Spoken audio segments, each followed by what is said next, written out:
ಶ್ರೀಗುರುಭ್ಯೋ ನಮಃ ಹರಿ ಓಂ. ಆಚಾರ್ಯಾಃ ಪವನೋಸ್ಮಾಕಂ ಆಚಾರ್ಯಾಣಿ ಚ ಭಾರತಿ ದೇವೋ ನಾರಾಯಣಶ್ರೀಶಃ ದೇವಿ ಮಂಗಲದೇವತಾ ಭವತಿ ಯದನುಭಾವಾದೇಡಮೂಕೋऽಪಿ ವಾಗ್ಮಿ ಜಡಮತಿರಪಿ ಜಂತುರ್ಜಾಯತೆ ಪ್ರಾಜ್ಞಮೌಲಿಃ ಸಕಲವಚನಚೇತೋ ದೇವತಾ ಭಾರತೀ ಸಾ ಮಮ ವಚಸಿ ನಿಧತ್ತಾಂ ಸನ್ನಿಧಿಂ ಮಾನಸೇ ಚ ಮೂಕೋऽಪಿ ಯತ್ಪ್ರಸಾದೇನ ಮುಕುಂದಶಯನಾಯತೆ ರಾಜರಾಜಾಯತೆ ರಿಕ್ತೋ ರಾಘವೇಂದ್ರಂ ತಮಾಶ್ರಯೇ ಆಪಾದಮೌಳಿಪರ್ಯಂతం ಗುರೂಣಾಮಾಕೃತಿಂ ಸ್ಮರೇತ್ ತೇನ ವಿಘ್ನಾಃ ಪ್ರಣಶ್ಯಂತಿ ಸಿದ್ಧ್ಯಂತಿ ಚ ಮನೋರಥಾಃ. ಶ್ರೀಗುರುಭ್ಯೋ ನಮಃ ಹರಿ ಓಂ. ಹರಿ ಓಂ. ಭಕ್ತಿಯ ಪರಂಪರೆಯನ್ನು ಜೀವಂತವಾಗಿ ಇರಿಸುವಲ್ಲಿ ಹರಿದಾಸರ ಕೊಡುಗೆ ಅಪಾರ. ಇಂತಹ ಶ್ರೀ ಹರಿದಾಸರಲ್ಲಿ ಒಬ್ಬರು ಶ್ರೀ ಗಂಜಿಗುಂಟೆ ನರಸಿಂಹದಾಸರು. ಶ್ರೀ ವಿದ್ಯಾಪಯೋನಿಧಿ ತೀರ್ಥರಲ್ಲಿ ನರಸಿಂಹ ಎಂಬ ಅಂಕಿತವನ್ನು ಪಡೆದು ತಮ್ಮ ಉಪಾಸ್ಯಮೂರ್ತಿಯಾದ ಗಂಜಿಗುಂಟೆ ಶ್ರೀ ಲಕ್ಷ್ಮೀ ನರಸಿಂಹದೇವರನ್ನು ದಾಸರು ಪರಿಪರಿಯಾಗಿ ವರ್ಣಿಸಿ ಆನಂದಪಟ್ಟಿದ್ದಾರೆ. ಪ್ರಸ್ತುತ ಭಾಗವತದ ದಶಮಸ್ಕಂದದಲ್ಲಿ ಬರುವಂತಹ ಶ್ರೀ ಕೃಷ್ಣನ ಬಾಲಲೀಲೆಯನ್ನು ವರ್ಣಿಸುತ್ತಾ ಅಂಬೆಗಾಲು ಇಡುವ ಕೃಷ್ಣನನ್ನು ಯಶೋದೆ ಹುಡುಕುವ ಪ್ರಸಂಗವನ್ನು ಮೊದಲ್ಮಾಡಿ ಅದರ ಮೂಲಕ ಭಗವಂತನ 10 ಅವತಾರಗಳಲ್ಲಿ ಭಗವಂತನ ಚಿಂತನೆ ಹಾಗೂ ಮಾರ್ಕಂಡೇಯರಿಗೆ ಭಗವಂತ ಒಲಿದ ಬಗೆಯನ್ನು ದಾಸರು ಅದ್ಭುತವಾಗಿ ಚಿತ್ರಿಸಿದ್ದಾರೆ. ಕೂಸಿನ ಕಂಡೀರ ಮುದ್ದು ಕೃಷ್ಣನ ಕಂಡೀರ, ಕೂಸಿನ ಕಂಡೀರ ಮುದ್ದು ಕೃಷ್ಣನ ಕಂಡೀರ, ಕೂಸಿನ ಕಂಡೀರ ಮುದ್ದು ಕೃಷ್ಣನ ಕಂಡೀರ. ವಾಸಿಯಿಂದ ಹರಿದಾಸರು ಪಾಸಿಪ, ವಾಸಿಯಿಂದ ಹರಿದಾಸರು ಪಾಸಿಪ, ವಾಸುಕಿ ಶಯನ ಶಿವಾಸುದೇವನೆಂಬ, ವಾಸುಕಿ ಶಯನ ಶಿವಾಸುದೇವನೆಂಬ ಕೂಸಿನ ಕಂಡೀರ ಮುದ್ದು ಕೃಷ್ಣನ ಕಂಡೀರ. ಯಶೋದಾದೇವಿ ಕೃಷ್ಣನನ್ನು ಹುಡುಕುತ್ತಾ ನಂದಗೋಕುಲದಲ್ಲಿ ಎಲ್ಲರನ್ನೂ ವಿಚಾರಿಸ್ತಾ ಇದ್ದಾಳೆ. ಕೂಸಿನ ಕಂಡೀರ, ಮುದ್ದು ಕೃಷ್ಣನ ಕಂಡೀರ ಎಂದು. ಅವನು ಸಾಮಾನ್ಯನಾದ ಕೂಸು ಅಲ್ಲ. ಕೂಸು ಎಂದರೆ ಸಾಮಾನ್ಯವಾಗಿ ಅಸ್ವತಂತ್ರವಾಗಿರುವಂತಹ ಜೀವ. ಆದರೆ ಇವನು ಸ್ವತಂತ್ರ, ಸಾಮಾನ್ಯನಲ್ಲ ಎನ್ನ ಮಗ. ಅವನು ಸ್ವಯಂ ವಾಸುದೇವನು. ಯಾವೆಲ್ಲ ಹರಿದಾಸರು ಇವನನ್ನು ಪರಿಪರಿಯಾಗಿ ಉಪಾಸಿಸುತ್ತಾರೋ ಅಂತಹವನು ಎನ್ನ ಮಗ ಅಂತ ಯಶೋದೆ ಹೇಳಿಕೊಳ್ತಾಳೆ. ದಾಸರು ಇಲ್ಲಿ ವಾಸುದೇವನಿಗೆ ಒಂದು ವಿಶೇಷಣವನ್ನು ಕೊಡ್ತಾರೆ, ವಾಸುಕಿ ಶಯನ ಅಂತ. ಅವನು ವಸುದೇವನ ಮಗ ಆಗಿದ್ದಕ್ಕೆ ವಾಸುದೇವ ಅಲ್ಲ, ಅವನು ವಾಸುಕಿ ಶಯನಾದ ಸ್ವಯಂ ಶ್ರೀ ವಾಸುದೇವರೂಪಿ ಭಗವಂತ ಅಂತ. ವಾಸುಕಿ ಶಯನ ಅನ್ನುವುದಕ್ಕೆ ಇನ್ನೊಂದು ಅರ್ಥವನ್ನು ಚಿಂತನೆ ಮಾಡೋದಾದರೆ ವಾದಿರಾಜರು ಹೇಳ್ತಾರೆ, ಲೋಕದಲ್ಲಿ ರಾಜರು ಸಂಚಾರ ಮಾಡಬೇಕಾದರೆ ಮೊದಲು ಅವರಿಗೆ ಬೇಕಾದ ಹಾಸಿಗೆ, ಪಾದುಕೆ, ಛತ್ರ, ಆಸನಾದಿಗಳನ್ನು ಕಳಿಸಿ ನಂತರ ಅವರು ಪುರಪ್ರವೇಶ ಮಾಡ್ತಾರೆ ಅಂತ. ರಾಜಾಧಿರಾಜನಾದ ರಾಜರಾಜೇಶ್ವರನಾದಂತಹ ಶ್ರೀಹರಿಯು ಮೊದಲು ಶೇಷದೇವರನ್ನು ಕಳಿಸಿದ ಬಲರಾಮನಾಗಿ. ಏಕೆಂದರೆ ಶೇಷದೇವರು ವಿಶೇಷವಾಗಿ ಭಗವಂತನಿಗೆ ಶಯನ, ಪಾದುಕ, ಆಸನ ಮತ್ತು ಛತ್ರ ರೂಪದಲ್ಲಿ ಸೇವೆಯನ್ನು ಸಲ್ಲಿಸ್ತಾರೆ. ದಾಸರು ಈ ಆಂತರ್ಯವನ್ನು ಇಲ್ಲಿ ಬಹಳ ಸೊಗಸಾಗಿ ವರ್ಣಿಸಿದ್ದಾರೆ. ವಾಸುಕಿ ಶಯನ ಶ್ರೀ ವಾಸುದೇವನೆಂಬ ಕೂಸಿನ ಕಂಡೀರ, ಮುದ್ದು ಕೃಷ್ಣನ ಕಂಡೀರ ಅಂತ. ಆಲದೆಲೆಯ ಮೇಲೆ ಪ್ರಳಯ ಜಲದಿಯೊಳು ಕಾಲಹೆ ಬೆರಳನು ಚೀಪುತ್ತಲೇ, ಆಲದೆಲೆಯ ಮೇಲೆ ಪ್ರಳಯ ಜಲದಿಯೊಳು ಕಾಲಹೆ ಬೆರಳನು ಚೀಪುತ್ತಲೇ, ಲೀಲೆಗಳನ್ನು ಮುನಿ ಪಾಲಗೆ ತೋರ್ದ ಶ್ರೀಲೋಲ ತುಳಸಿವನ ಮಾಲ ಮುಕುಂದನೆಂಬ, ಲೀಲೆಗಳನ್ನು ಮುನಿ ಪಾಲಗೆ ತೋರ್ದ ಶ್ರೀಲೋಲ ತುಳಸಿವನ ಮಾಲ ಮುಕುಂದನೆಂಬ ಕೂಸಿನ ಕಂಡೀರ ಮುದ್ದು ಕೃಷ್ಣನ ಕಂಡೀರ. ಮುಂದೆ ದಾಸರು ಭಾಗವತದ ಇನ್ನೊಂದು ಚಿತ್ರಣವನ್ನು ಕೊಡ್ತಾರೆ. ಮೃಕಂಡು ಋಷಿಯ ಮಕ್ಕಳಾದಂತಹ ಮಾರ್ಕಂಡೇಯರು ವಿಶೇಷವಾಗಿ ಭಗವಂತನಲ್ಲಿ ತಪಸ್ಸನ್ನು ಆಚರಣೆ ಮಾಡ್ತಾರೆ. ಅವರು ತಪಸ್ಸು ಮಾಡಿದ್ದು ಯಾಕೆ ಅಂದರೆ ಪ್ರಳಯವನ್ನು ನೋಡಲಿಕ್ಕೆ ಅಂತ. ಯಾರಾದರೂ ತಪಸ್ಸನ್ನು ಮಾಡಿದರೆ ಯಾವುದಾದರೂ ಒಂದು ಲೌಕಿಕವಾದಂತಹ ವರವನ್ನು ನಾವು ಬೇಡ್ತೇವೆ. ಆದರೆ ಮಾರ್ಕಂಡೇಯರ ವ್ಯಕ್ತಿತ್ವ ಎಂತಹದ್ದು ಅಂತ ಅಂದರೆ ಅವರು ನಾನು ಪ್ರಳಯವನ್ನು ನೋಡಬೇಕು ಅಂತ ತಪಸ್ಸು ಮಾಡ್ತಾರೆ. ಭಗವಂತ ಪ್ರತ್ಯಕ್ಷ ಆದ, ಮಾರ್ಕಂಡೇಯರು ಕೇಳಿಕೊಂಡ್ರು ಏನು ವರಬೇಕು ಅಂತ, ನಾನು ಪ್ರಳಯವನ್ನು ಕಾಣಬೇಕು ಅಂತ, ಆಗಲಿ ತೋರಿಸ್ತೇನೆ ಅಂತ ಭಗವಂತ ಹೇಳಿದ. ಒಮ್ಮೆ ಮಾರ್ಕಂಡೇಯರು ತಮ್ಮ ಆಶ್ರಮದಲ್ಲಿ ಸಮಾಧಿ ಸ್ಥಿತಿಯಲ್ಲಿ ಧ್ಯಾನವನ್ನು ಮಾಡ್ತಾ ಇರುವಾಗ ಅಚಾನಕ್ಕಾಗಿ ಅಲ್ಲಿ ಪೂರ್ಣವಾದಂತಹ ಜಲ ತುಂಬಿದೆ, ಪ್ರಳಯ ಆಗಿಬಿಟ್ಟಿದೆ. ಆನೆಯ ಸೊಂಡಿಲಿನ ಗಾತ್ರದಷ್ಟು ಮಳೆ ಬರ್ತಾ ಇದೆ, ಪೂರ್ಣವಾಗಿ ಎಲ್ಲವೂ ಜಲಾವೃತವಾಗಿ ಬಿಟ್ಟಿದೆ, ಕಗ್ಗತ್ತಲು, ಎಲ್ಲಿಯೂ ಬೆಳಕಿಲ್ಲ. ಆಗ ಸ್ವಯಂ ಪ್ರಕಾಶನಾದಂತಹ ಭಗವಂತ ತಾನು ವಟಪತ್ರಶಾಹಿಯಾಗಿ ಆಲದೆಲೆಯ ಮೇಲೆ ಪುಟ್ಟ ಶಿಶುವಾಗಿ ತನ್ನ ಕಾಲ ಹೆಬ್ಬೆರಳನ್ನೇ ತಾನು ಚೀಪುತ್ತಾ ಅಂತ ದಾಸರು ಇಲ್ಲಿ ಅದನ್ನೇ ವರ್ಣನೆ ಮಾಡ್ತಾರೆ. ಆಲದೆಲೆಯ ಮೇಲೆ ಪ್ರಳಯ ಜಲಧಿಯಲು ಕಾಲ ಹೆಬ್ಬೆರಳನು ಚೀಪುತಲಿ ಅಂತ. ಆಲದೆಲೆ ಬೇರೆ ಯಾರೂ ಅಲ್ಲ, ಅದು ಶ್ರೀ ಮಹಾಲಕ್ಷ್ಮೀ ದೇವಿಯೇ.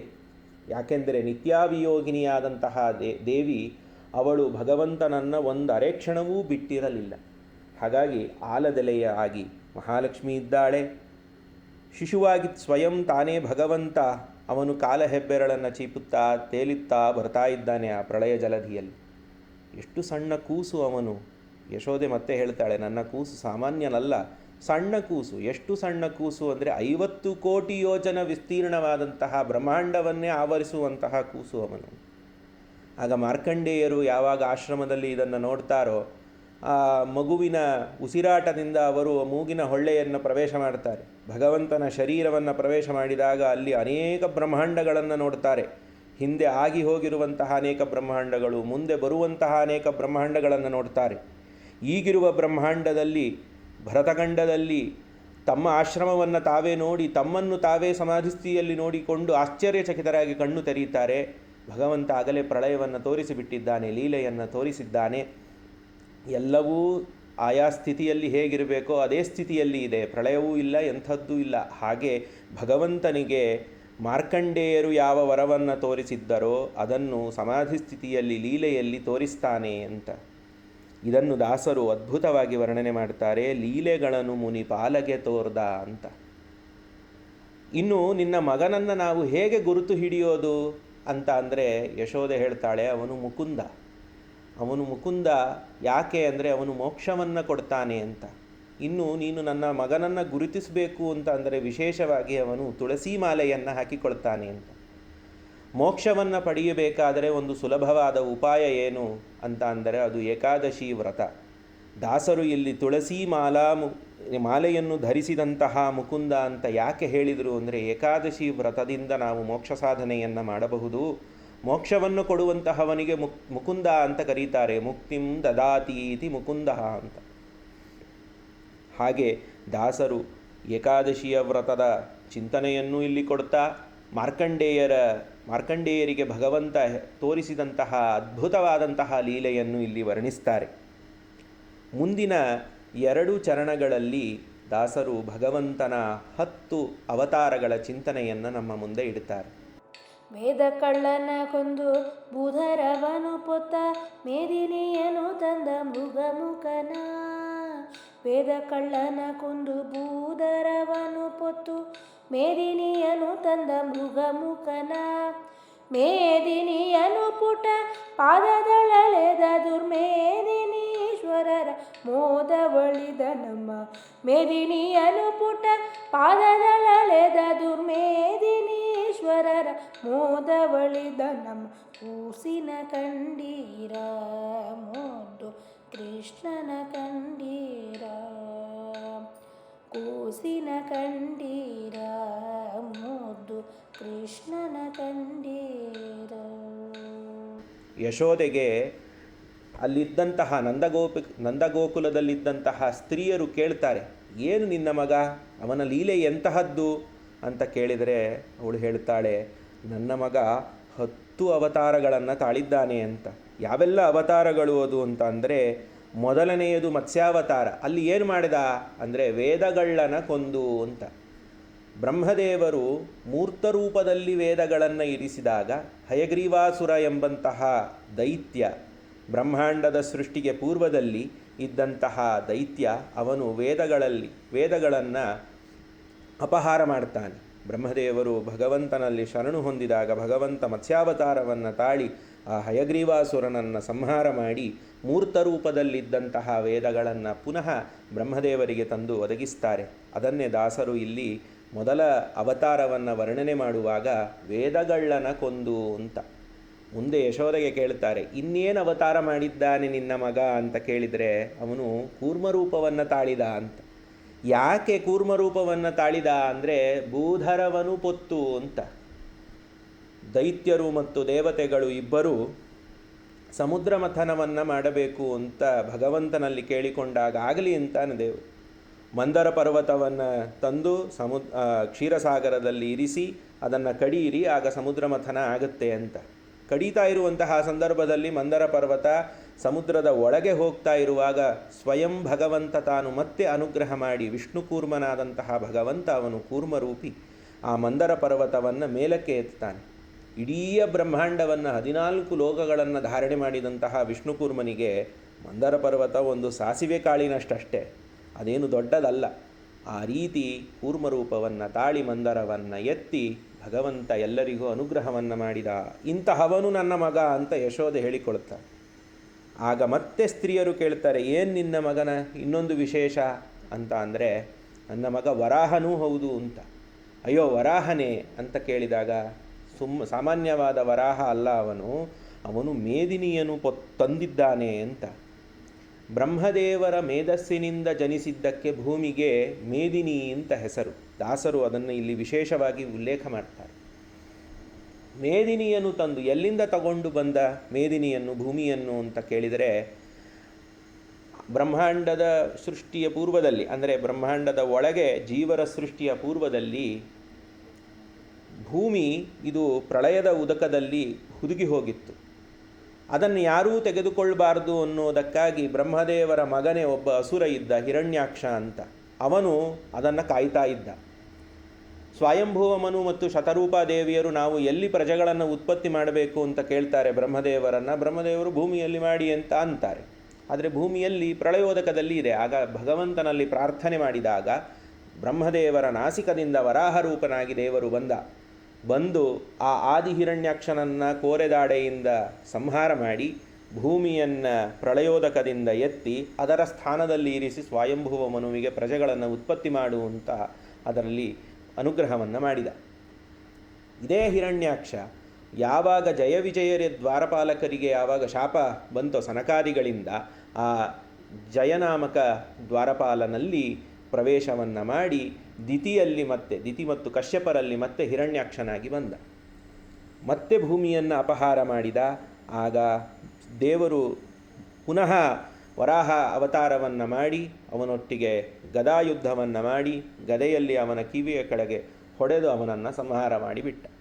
ಹೀಗೆ 2 ಅವತಾರಗಳಲ್ಲಿಯೂ ವರಾಹದೇವರು ಮೇಧಿನಿಯನ್ನು ತಂದ ಅನ್ನುವುದನ್ನು ದಾಸರು ಇಲ್ಲಿ ಅದ್ಭುತವಾಗಿ ವರ್ಣನೆ ಮಾಡ್ತಾರೆ. ನಿನ್ನ ಮಗ ಸಿಂಹನೋ ಮನುಷ್ಯನೋ ಅಂತ ಯಾರಾದರೂ ಕೇಳಿದಾಗ ಯಶೋದೆ ಹೇಳ್ತಾಳೆ, ನನ್ನ ಮಗ ಮೃಗಮುಖ ಅಂತ. ಯಾಕೆ ಅಂತ ಅಂದರೆ, ಇದೇ ಹಿರಣ್ಯಾಕ್ಷನ ಅಣ್ಣ ಹಿರಣ್ಯಕಶಿಪು ಬ್ರಹ್ಮದೇವರಿಂದ ಅನೇಕ ವರಗಳನ್ನು ಪಡೀತಾನೆ. ನಾನು ಚಿರಜೀವಿಯಾಗಬೇಕು ಅನ್ನುವುದಕ್ಕಾಗಿ ಅನೇಕ ವರಗಳನ್ನು ಪಡೆದುಕೊಂಡು ಉನ್ಮತ್ತನಾಗಿ ಅಹಂಕಾರದಿಂದ ಸಜ್ಜನರನ್ನು, ವಿಶೇಷವಾಗಿ ಪ್ರಹ್ಲಾದರಾಜರನ್ನು ಅನೇಕ ರೀತಿಯಲ್ಲಿ ಹಿಂಸೆ ಕೊಡ್ತಾನೆ. ಇಂತಹ ಸಂದರ್ಭದಲ್ಲಿ ವ್ಯಾಪ್ತೋಪಾಸಕರಾದಂತಹ ಪ್ರಹ್ಲಾದರಾಜರು ಹೇಳಿದ ಒಂದು ಮಾತಿಗೆ, ಸತ್ಯಂ ವಿಧಾತುಂ ನಿಜಭೃತ್ಯ ಭಾಷಿತಂ, ತನ್ನ ಭೃತ್ಯನಾದಂತಹ ಪ್ರಹ್ಲಾದರಾಜನು ಹೇಳಿದ ಒಂದು ಮಾತಿಗೆ ಕಂಬದಿಂದ ಪ್ರಾದುರ್ಭಾವನಾಗಿದ್ದಾನೆ ನನ್ನ ಮಗ ಅಂತ ಯಶೋದೆ ಹೇಳಿಕೊಳ್ತಾಳೆ. ಹೇಗೆ ಬಂದ ಅವನು ಅಂತ ಅಂದರೆ, ಅವನು ನರನೂ ಅಲ್ಲದ ಸಿಂಹವೂ ಅಲ್ಲದ ನರಸಿಂಹ ರೂಪದಿಂದ ಬಂದಿದ್ದಾನೆ ಅಂತ. ಅದನ್ನೇ ದಾಸರು ಇಲ್ಲಿ ವರ್ಣನೆ ಮಾಡ್ತಾರೆ, ಮೃಗಮುಖನ ಅಂತ. ಅವನು ನರಸಿಂಹದೇವರು ಬಂದು ಹಿರಣ್ಯಕಶಿಪುವಿನ ಸಂಹಾರವನ್ನು ಮಾಡಿ ಪ್ರಹ್ಲಾದರಾಜರನ್ನು ಪುನಃ ಸಿಂಹಾಸನದ ಮೇಲೆ ಕೂಡಿಸಿ ಅವರನ್ನು ಪಟ್ಟಾಭಿಷಿಕ್ತರನ್ನಾಗಿ ಮಾಡಿ ಅನುಗ್ರಹ ಮಾಡಿದ್ದಾರೆ ನರಸಿಂಹದೇವರು. ಅದನ್ನು ಇಲ್ಲಿ ದಾಸರು ಅದ್ಭುತವಾಗಿ ಚಿತ್ರಿಸ್ತಾರೆ. ನಿನ್ನ ಮಗ ಪುಟ್ಟ ಕೂಸು ಅಲ್ವೋ ಅಂತ ಕೇಳಿದಾಗ, ಹೌದು ನನ್ನ ಮಗ ಪುಟ್ಟವನೇ, ಅವನು ವಾಮನನೇ ಅಂತ ಹೇಳ್ತಾಳೆ. ಏನು ವಾಮನನ ಚಿಂತನೆ ಅಂತ ದಾಸರು ಹೇಳ್ತಾರೆ, ಮೇದಿನಿಯನು ಪುಟ್ಟ ಪಾದದಲ್ಲಳೆದು ಅಂತ. ಮತ್ತೆ ಭೂಮಿಯನ್ನು ತನ್ನ ಪುಟ್ಟಪಾದದಲ್ಲೇ ಅಳೆದು ಬಿಟ್ಟ ಅಂತ. ಏನು ಅಂತ ಅಂದರೆ, ಪ್ರಹ್ಲಾದರಾಜರು ಅವರ ಮೊಮ್ಮಗನಾದಂತಹ ಬಲಿಚಕ್ರವರ್ತಿಯ ಉನ್ನಾಹವನ್ನು ನೋಡ್ತಾರೆ. ಎಂತಹ ಬಲಿಚಕ್ರವರ್ತಿ ಅವನು, 3 ಲೋಕಗಳನ್ನು ಆಳುವಂತಹ ಚಕ್ರವರ್ತಿಯಾಗಿರ್ತಾನೆ. ಇಂದ್ರನ ಸಿಂಹಾಸನದ ಮೇಲೆಯೂ ಅವನ ಸ್ಥಾನ ಇರ್ತದೆ. ಇಂದ್ರ ಯಾವಾಗ ಅವನ ಸ್ಥಾನದಿಂದ ಚ್ಯುತನಾದನೋ, ಅದಿತಿ ಪಯೋವ್ರತವನ್ನು ಮಾಡಿ ಭಗವಂತನಲ್ಲಿ ಸಮರ್ಪಣೆ ಮಾಡಿದಾಗ ಅದಿತಿಯಲ್ಲಿಯೇ ಭಗವಂತ ತಾನು ಉಪೇಂದ್ರ ನಾಮಕನಾಗಿ ಇಂದ್ರನ ತಮ್ಮನಾಗಿ ಪ್ರಾದುರ್ಭಾವನಾಗ್ತಾನೆ. ಅವನು ವಾಮನ, ಪುಟ್ಟ ಬಾಲಕ. ಬ್ರಹ್ಮಚರ್ಯದಲ್ಲಿ ಆ ಬ್ರಹ್ಮಚರ್ಯವನ್ನು ಆಚರಣೆ ಮಾಡಿಕೊಂಡು ಬಲಿಚಕ್ರವರ್ತಿಯ ಹತ್ತಿರ ಬಂದು ದಾನವನ್ನು ಬೇಡ್ತಾನೆ. ಭಗವಂತನಿಗೆ ತಾನು ಸ್ವಯಂ ದಾನವನ್ನು ಕೊಡುವಷ್ಟು ಯೋಗ್ಯತೆ ನನ್ನಲ್ಲಿ ಇದೆಯಲ್ಲ ಅನ್ನುವ ಅಹಂಕಾರದಿಂದ ಬಲಿಚಕ್ರವರ್ತಿ ನಾನು ದಾನವನ್ನು ಕೊಡ್ತೇನೆ ಅಂತ ಹೇಳ್ತಾನೆ. ಏನು ದಾನ? ಅವನ ಪುಟ್ಟಪಾದದ 3 ಹೆಜ್ಜೆಗಳಷ್ಟೇ.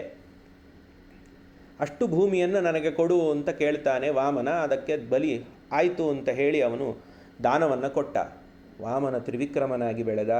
ಒಂದೇ ಒಂದು ಪಾದದಿಂದ ಇಡೀ ಭೂಮಂಡಲವನ್ನು ಆವರಿಸಿದ, ಮತ್ತೊಂದು ಪಾದದಿಂದ 14 ಲೋಕಗಳನ್ನು ಆವರಿಸಿ ಮತ್ತೆ ಬ್ರಹ್ಮಾಂಡದ ಕಟಾಹವನ್ನು ಒಡೆದು ಅಲ್ಲಿದ್ದಂತಹ ಘನೋದಕ ಗಂಗೆಯಾಗಿ ಹರಿಯುವಂತೆ ಮಾಡಿದ. ಇಂತಹ ಅದ್ಭುತವಾದಂತಹ ಲೀಲೆಯನ್ನು ಭಗವಂತ ಏನು ತೋರಿಸಿದ ಅದನ್ನು ದಾಸರು ಇಲ್ಲಿ ಮೇದಿನಿಯನ್ನು ಪುಟ್ಟ ಪಾದದಲ್ಲಳೆದ ಅಂತ ಹೇಳ್ತಾರೆ. ಅದನ್ನೇ ಯಶೋದೆ ತಾನು ತನ್ನ ಸಖಿಯರಿಗೆ ಹೇಳಿಕೊಳ್ತಾಳೆ, ನನ್ನ ಮಗನನ್ನು ನೋಡಿದ್ದೀರಾ, ಅವನು ಎಷ್ಟು ಪುಟ್ಟವನು ಅಂತ ಅಂದರೆ ಇಡೀ ಭೂಮಂಡಲವನ್ನೇ ತನ್ನ ಪಾದದಲ್ಲಿ ಅಳೆದು ಬಿಟ್ಟಿದ್ದಾನೆ ಅಂತ. ಅದಲ್ಲದೆ ಇನ್ನೇನಾದರೂ ಕೆಲಸ ಮಾಡಿದ್ದಾನಾ ಅಂತ ಕೇಳಿದರೆ, ಹೌದು, ದುರ್ಮೇದಿನೀಶ್ವರರ ಮೋದವಳಿದ ಅಂತ.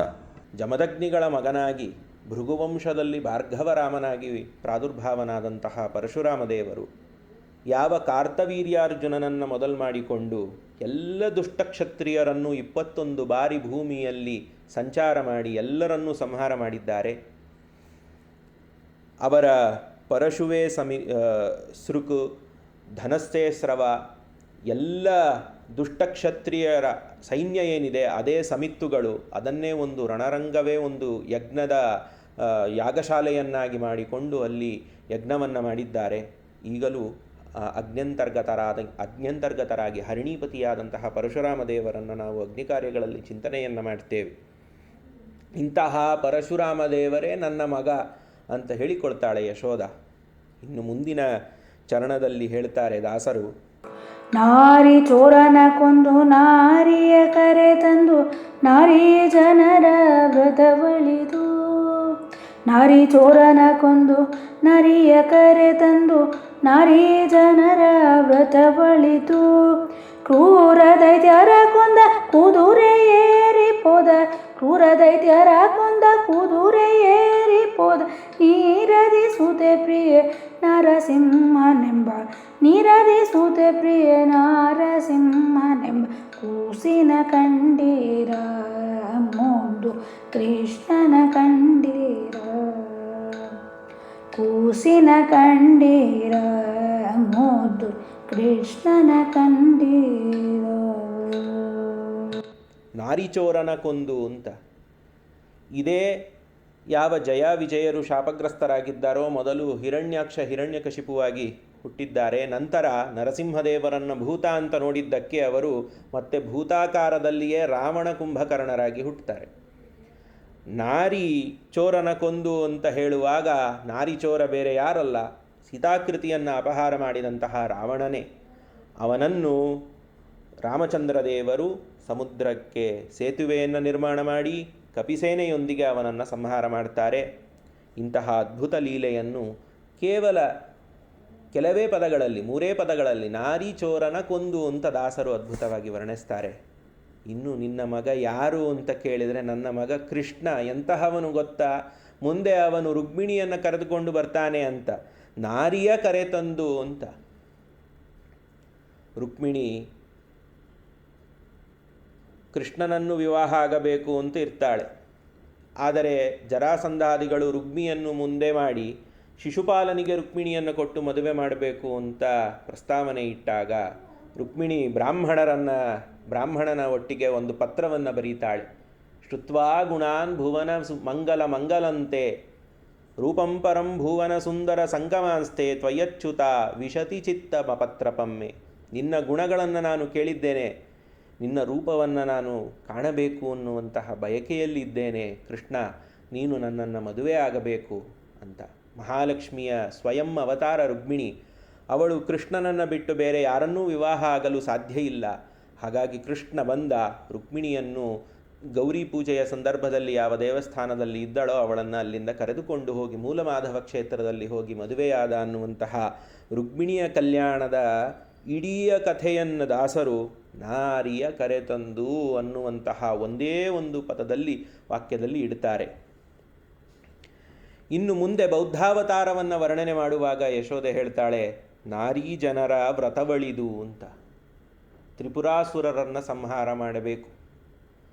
ರುದ್ರದೇವರು ತ್ರಿಪುರಾಸುರರನ್ನು ಸಂಹಾರ ಮಾಡಲಿಕ್ಕೆ ಆಗ್ತಾ ಇಲ್ಲ.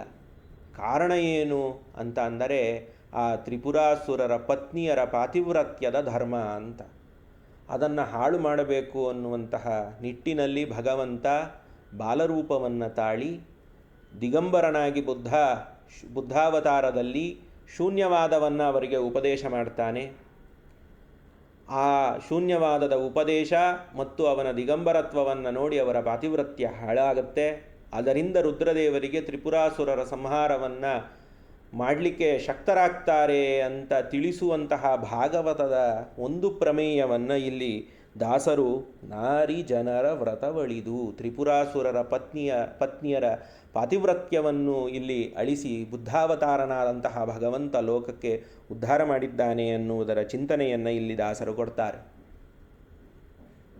ಕಲಿಯುಗದಲ್ಲಿ ಜನರು ಅಜ್ಞಾನದಿಂದ ಅನೇಕ ರೀತಿಯಾದಂತಹ ಭಗವಂತನ ಚಿಂತನೆಗಳನ್ನು ಮರೆತು ಹೋಗ್ತಾರೆ.